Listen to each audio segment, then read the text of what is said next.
Hello viewers, welcome again to MBTV Weekly Property Roundup. We bring to you top 5 developments from Indian real estate space that's going to have a lasting impact on you as consumer. I'm Prasun Kumar, Marketing Head of Magicbricks, and with me is Jayashree Kurup, Senior Real Estate Journalist and Editor-in-Chief of MBTV. Welcome Jayashree. Thank you, Prasun. And the first news that came last week was about Noida allowing registry of flats without no objection certificate. What is this NOC all about, and how is it going to help home buyers? See, Prasun, it's a double-edged sword. While this will speed up the process of registration for a lot of people who have been waiting for the NOC so that the registry can be done. Now, the issue is that an NOC is actually a promise by some authority or the other that this structure is safe. Okay. Right? It can be a fire NOC. There are lots of NOCs that come in. Now, NOCs are a certification. Today, we are doing away with the certification because the authorities have taken way too much time and the consumers are struggling without being able to register their flats. But personally, I believe that it was much more important to speed up the NOCs and make every department work fast. Because today, if you violate 1 or 2 NOCs, you don't know what the implications of that is.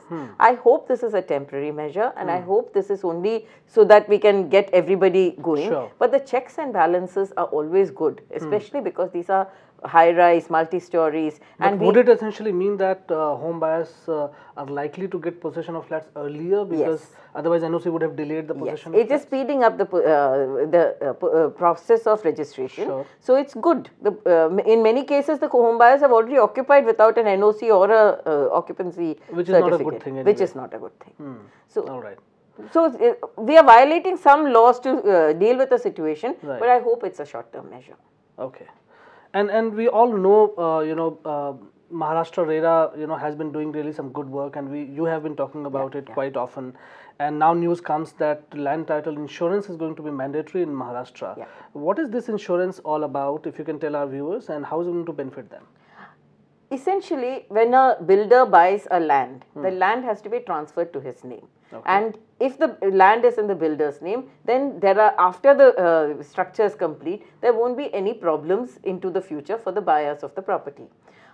In many cases, if you look at what happened in Noida, the developers had paid just 10% of the cost, which means that the title has not transferred to the developer. Even the leasehold title has not transferred to a developer. Okay. Only when you finish paying does the title gets comes. transferred. Okay. Same thing with farmers. Now, if you buy land from a farmer, the developer has to get clear titling in his own name before he launches a project. Right. RERA has taken care of this to some extent. But now the MahaRERA is saying that all properties have to have a title insurance. Not that we had very great title insurance products from the insurance companies. They are working overtime to get this sorted out. All right. This is good, and I think one of the reasons why this was they were able to do this is that they're in a very advanced stage of computerization of land records. We've been talking about that in some of our shows, and everything is just kind of falling into place. Has Maharashtra become the first state to completely digitize all the land records? I'm not sure that they've declared that they are the first or that they've completed, but the fact is that they are in a very advanced stage. All right. So, which is why they're able to insist on titling. Okay. All right. Okay. So that's some good news there. And coming from Ahmedabad, Gujarat government has hiked the FSI, to boost realty sector. It's a double-edged sword, isn't it? I'm not sure that the problem is with demand. The problem is with delivery. If there is completed projects and if there is, it's not as though there's so much demand and not enough supply. Right. I would say that, playing around with FAR to boost demand or to boost supply is not the best. When you increase FAR, that means the density of that place will go up. Yeah. Unless you can augment all infrastructure, which means the water, power, sewerage, drainage, transportation links and so on. If you don't manage that as a holistic thing, then you are not able to do it. Sure. I'll again come back to that one example that I keep giving. Many years ago when I went to the US, I spoke with the authorities of San Jose. Cisco was one of their largest consumers, the clients there. When Cisco wanted a new tower, they refused, saying that we will augment the services and then allow you to build. Now that kind of mindset has not come into any planning authority in India. Development should always follow infrastructure, right? Yes. I mean, rather than the other way around. But that's because we don't have those norms of computing how much infrastructure we need per unit. Okay. And that needs to be, every authority needs to have that on its fingertips. Okay. Only then will they stop playing around with FAR mindlessly. So are these kind of studies or norms part of a master plan? Yes, it is part of a master plan, but this is a micro master plan of localities. Okay. Like the authority has to say that if one more tower means so many more cars, so many more informal sector jobs, and formal sewage sector jobs, and parking and everything else. Yes. It has to be computed. All right. Okay. Coming back to Noida, now Amrapali projects which were likely to be completed by NBCC, and you have been talking about how kind of they are progressing. But the news comes that a section of buyers is objecting to sale of commercial space in housing projects, right? Now, each housing project, a mixed development project is likely to have a commercial space anyway, right? No, Prasun. In the Noida, Greater Noida area, 1% of the FAR could be utilized to provide daily needs for the people within that. Sure. What has happened is that builders have overbuilt that, and Amrapali clearly has overbuilt that and made that into a commercial area. Okay. That was not the intent. It's just that the people living within the complex should have enough commercial to, for daily needs. And access to provisions and that's right. And that's been overbuilt, and that's what they're objecting to. So, considering if the development would have gone ahead to an advanced stage, or construction would have happened at an advanced stage, how can this be reversed then? You can't reverse the building, but what you can do is, I think they opened out the frontage to the main road. So it became a commercial property. Now what the consumers are saying is it was for internal consumption, and I think in a couple of cases the authorities have said... So it can be converted into clubs or those No, kind of you have to build the wall so that it's still within the complex. Inside, and that's what the... And utilize that space in some other way. That's right. Primarily. Okay, all right. Part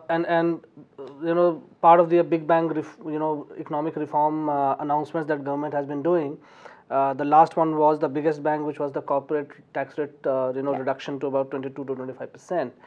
Now, are realtors going to benefit out of this, and is consumer ultimately therefore going to get benefits of this, some of these tax cuts being passed on to consumers? In the lower and middle segments, I'm not sure how much will be passed on. There may be a little bit. I haven't done the computation myself.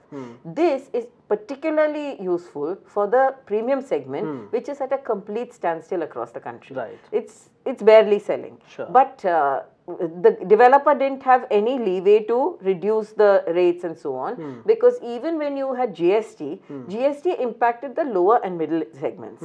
But when the cost of the building is a small fraction of the cost, then there was not much leeway to play with.